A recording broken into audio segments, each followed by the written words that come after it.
आप सबको जय मसीह की Bible stories Hindi YouTube channel पर आप सबका स्वागत है।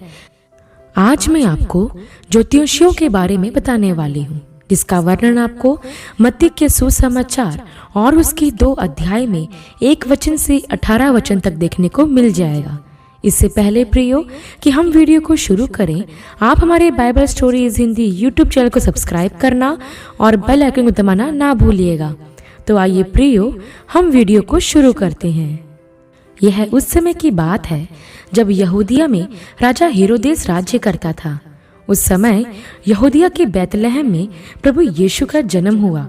तब पूर्व से कई ज्योतिषी यरूशलेम में आकर यह पूछने लगे कि यहूदियों का राजा जिसका जन्म हुआ है वह कहाँ है, क्योंकि हमने पूर्व में उसका तारा देखा है और उसको झुककर प्रणाम करने आए हैं। जब राजा हेरोदेस ने यह सुना कि यहूदियों के राजा का जन्म हुआ है, तो इसे सुनकर वो और सारा यरूशलेम घबरा गया। तब उसने सब प्रधान याजकों और शास्त्रियों को इकट्ठा करके उनसे पूछा कि मसीह का जन्म कहाँ होना चाहिए।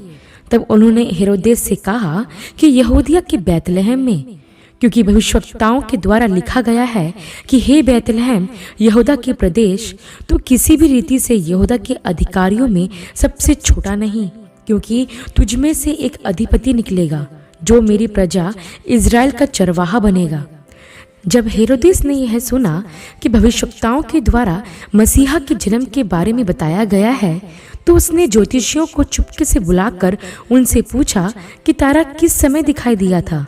और उसने ज्योतिषियों को बैतलहम यह कहकर भेजा कि जाकर उस बालक के विषय में ठीक ठीक मालूम करो, और जब वह मिल जाए तो मुझे इसका समाचार दो, ताकि मैं भी आकर उसको प्रणाम करूं।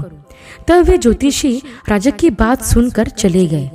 प्रियो, यहाँ मैं आपको ज्योतिषियों के बारे में कुछ महत्वपूर्ण बातें बताना चाहती हूँ। प्रभु यीशु के जन्म के समय ज्योतिषियों का आना आज भी एक रहस्य बना हुआ है। कोई नहीं जानता कि ये ज्योतिषी कौन थे, परंतु बाइबल के इतिहासकारों के अनुसार यह बताया जाता है कि यह ज्योतिषी संभवतः फारस देश से आए थे, क्योंकि ज्योतिषियों के लिए अंग्रेजी बाइबल में मजाए शब्द का उपयोग किया गया है, जो कि एक फारसी शब्द है जिसके द्वारा फारसी साम्राज्य के पुजारियों को संबोधित किया जाता है। प्रभु यीशु मसीह के जन्म के सैकड़ों साल पहले भी इनका अस्तित्व था। कुछ इतिहासकारों का यह भी मानना है कि दारा राजा के समय दानियल को मजाइज जाति के ऊपर नियुक्त किया गया था। प्रियो, यह एक तथ्य है, इसमें कितनी सच्चाई है हम नहीं जानते, परंतु जो भी हो, इन ज्योतिषियों को यह मालूम था कि यहूदियों के राजा का जन्म हुआ है। अब आप यह सोच रहे होंगे कि उन्हें यह कैसे मालूम हुआ कि यहूदियों के राजा का जन्म हुआ है। तो मैं आपको बता दूं प्रियो कि ये ज्योतिषी अपने समय के विद्वान थे, जो प्रतिभाशाली, उच्च शिक्षा प्राप्त, चिकित्सा, इतिहास, भविष्यवाणी और खगोल विज्ञान का ज्ञान रखने वाले थे। उन्हें इन सब क्षेत्रों का प्रशिक्षण दिया गया था। यह ज्योतिषी खगोल विज्ञान और तारों के अध्ययन के माध्यम से भविष्य में होने वाली बातों का पता लगाते थे, और इसी तरह उन्होंने यह पता लगाया कि यहूदियों के राजा का जन्म हुआ है। इसके साथ ही उन्हें दिशा देने वाला भी एक तारा ही था, और उस तारे का पीछा करते करते वे यरूशलेम तक पहुंचे। जैसा कि हम इस घटना में आगे देखते हैं कि जब वे ज्योतिषी हेरोदेस के पास से निकल गए, तो जो तारा उन्होंने पूर्व में देखा था वह उनके आगे आगे चला, और जहां पर बालक यीशु थे उस जगह के ऊपर पहुंचकर ठहर गया। उस तारे को देखकर वे बहुत आनंदित हुए, और जिस घर में बालक यीशु थे उस घर में पहुंचकर बालक यीशु को उसकी माता मरियम के साथ देखा, और दंडवत होकर बालक यीशु की आराधना की, तथा अपना अपना थैला खोलकर सोना, लोबान और गंधरस बालक यीशु को भेंट चढ़ाया। इसके बाद उन्होंने सपने में यह चेतावनी पाई कि हेरोदेस के पास फिर न जाना, तो वे दूसरे मार्ग से होकर अपने देश चले गए। प्रियो, ज्योतिषियों ने पूर्व में एक तारा देखा, जिसका पीछा करते करते वे यरूशलेम तक पहुंचे। जैसा कि मैंने आपको बताया था कि ये ज्योतिषी तारों के अध्ययन के माध्यम से भविष्य में होने वाली घटनाओं का पता लगाते थे। ध्यान देने वाली बात यह है प्रियो कि आकाश के तारों ने भी प्रभु यीशु के जन्म का संकेत दिया। प्रभु के एक दास ने कहा है कि मसीह का जन्म इसलिए नहीं हुआ क्योंकि पूर्व में तारा चमका है, बल्कि वह तारा इसलिए चमका क्योंकि मसीह का जन्म हुआ था। उस तारे ने पूरी दुनिया को बताया कि जगत का उद्धारकर्ता इस दुनिया में आ गया है, और इसलिए वे ज्योतिषी उस तारे का पीछा करते करते जगत के उद्धारकर्ता को दंडवत करने हजारों किलोमीटर का सफर तय करके यरूशलेम आए। प्रियो, यहाँ मैं आपको यह भी बता दूं कि ये ज्योतिषी यहूदी नहीं थे और ना ही इनके पास मूसा की व्यवस्था और भविष्यवक्ताओं की पुस्तकें थी जिससे ये प्रभु यीशु के जन्म की भविष्यवाणी के बारे में जानते। ये ज्योतिषी गैर यहूदी थे। इजराइल से इनका दूर दूर तक कोई नाता नहीं था, लेकिन फिर भी ये जानते थे कि यहूदियों के राजा का जन्म हुआ है और वे उसे दंडवत करने अपने देश से निकल गए क्योंकि परमेश्वर ने यह उन पर प्रकट किया। परमेश्वर ने उन्हें तारे के माध्यम से इस बात का संकेत दिया कि दुनिया को बचाने वाले ने दुनिया में जन्म ले लिया है। प्रियो, परमेश्वर की बड़ी महिमा देखिए कि उस तारे ने उस स्थान तक ज्योतिषियों का मार्गदर्शन किया जहां प्रभु यीशु मसीह थे, और जिस जगह पर प्रभु यीशु थे उस जगह पर वह तारा आकर ठहर गया। प्रियो, कितना अद्भुत नजारा होगा उस समय का जिस समय वह तारा प्रभु यीशु के ऊपर आकर ठहर गया होगा। जब हम उस समय की काल्पनिक तस्वीर को देखते हैं तो वो तस्वीर हमें कितनी सुंदर लगती है, तो आप सोचिए कि असलियत में वो नज़ारा कितना सुंदर होगा। प्रियो, एक बात तो स्पष्ट है कि उस तारे के द्वारा पूरी दुनिया को यह बताया गया कि प्रभु यीशु इस दुनिया में पैदा हो गए हैं, और धन्य थे वे लोग जिन्होंने उस तारे के माध्यम से यह मालूम कर लिया कि प्रभु यीशु मसीह पैदा हुए हैं। तब इस घटना में हम यह भी पाते हैं प्रियो कि ये ज्योतिषी हजारों किलोमीटर का सफर तय करके यरूशलेम इसलिए आते हैं क्योंकि ये यहूदियों के राजा को दंडवत करना चाहते थे, अर्थात उसकी आराधना करना चाहते थे। क्योंकि वचन में हम पाते हैं कि जब ये ज्योतिषी यरूशलेम में आते हैं तो राजा हेरोदेस से कहते हैं, यहूदियों का राजा कहाँ है? क्योंकि हमने उसका तारा देखा है और उसको झुककर प्रणाम करने आए हैं। प्रियो, इन ज्योतिषियों के आने का मुख्य कारण यहूदियों के राजा को झुककर प्रणाम करना था, अर्थात उसकी आराधना करना, उसकी महिमा करना। अब ध्यान दे प्रियो कि उस समय यात्रा के लिए न तो हवाई जहाज थे और ना ही बस, ट्रेन, कार या बाइक। उस समय यात्रा का साधन ऊंट, घोड़े और खच्चर हुआ करते थे, और अधिकतर यात्रा तो पैदल ही की जाती थी। तो आप सोचिए कि इन ज्योतिषियों ने हजारों किलोमीटर का सफर तय किया। क्यों? क्योंकि ये प्रभु यीशु को दंडवत करना और उसकी आराधना करना चाहते थे, और जब प्रभु यीशु इन्हें मिले तो इन्होंने उसे दंडवत कर उसकी आराधना की। यहाँ मैं आपको बताना चाहती हूँ प्रियो कि यात्रा का उचित साधन ना होने के बावजूद भी ये ज्योतिषी यीशु को दंडवत करने लंबी यात्रा तय करके आए। लेकिन आज के वर्तमान समय में लोगों के पास एक से एक साधन है। आज कार है, बस है, बाइक है, ट्रेन है, ऐसे साधन हमारे पास हैं जिससे हम घंटों की दूरी मिनटों में तय कर सकते हैं। लेकिन इतनी सुविधाएं होने के बाद भी लोग सप्ताह में एक बार जीवित परमेश्वर की आराधना करने उसके भवन में नहीं जाते। जरा आप उन ज्योतिषियों के बारे में सोचें।